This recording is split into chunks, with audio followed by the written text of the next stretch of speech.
Hi, I'm Daryl Johnston. You may know me as the Moose, a former Dallas Cowboy, or as an analyst on Fox NFL Sunday. But one thing you may not know is that I'm a Verizon literacy champion. And together with Verizon, I want to salute you for learning to read. I'm proud to have you join a very special team that's called Moose's Reading Power Players. As one of my Reading Power Players, you are receiving a set of gifts that include a certificate, a video, and an autographed football. But I think the best gift is a book.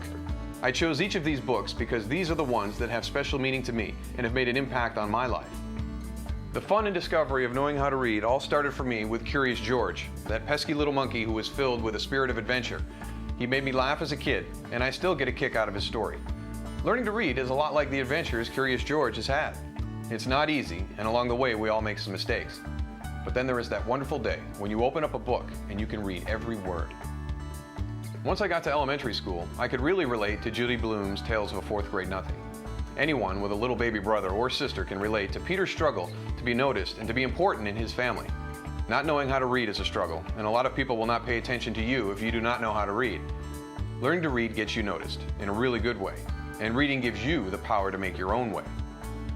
As I grew up to play football, I became known as a power player. And as a football player, one book that meant a lot to me was The Life of Vincent Lombardi. It's called When Pride Still Mattered. Lombardi was the coach of the Green Bay Packers in the 1960s, and he turned a team that could do nothing but lose into a team that could do nothing but win. Back-to-back NFL titles in 1961 and 1962, and Super Bowl champs in 1966 and 1967. What Lombardi did took guts and determination, and he was a legend of strength and his drive to succeed. Learning to read takes guts and determination, especially if you are learning as an adult. It takes real courage, but when you succeed, you discover that reading is the POW in power. Recently, my favorite book has also been about a legend of courage and strength. In Laura Hillebrand's book about Seabiscuit, I read the story of a horse they all thought was a loser, a kid they all thought was a loser, and a man who had lost his son and almost lost his way in life. These unlikely heroes came together, along with a horse trainer folks thought was half crazy, and they did what everyone thought they could not do. They won.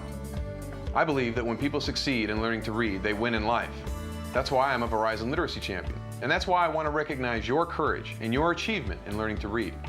You are now a member of a very special team, and as one of Moose's Reading Power Players, you've got an important job to do. Keep reading.